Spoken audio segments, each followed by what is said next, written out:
safe to have our breakfast? Is it breakfast safe? Breakfast ready? Jolly good. Let's eat out on the balcony for a change then, shall we? Num num num num num num num.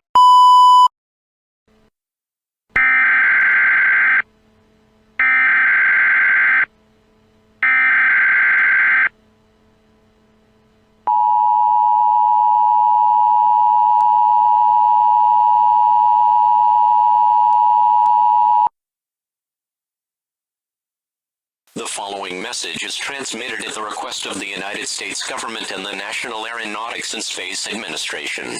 At 7:42 p.m. Pacific Daylight Time, there have been reports of numerous unidentified objects detected over the skies in Earth's outer space by the National Aeronautics and Space Administration in Washington, D.C. These objects are believed to be a form of aircraft. It is unknown if more of these aircrafts will appear at this time. However, it is recommended that every resident in the United States should head indoors immediately and tune to a local station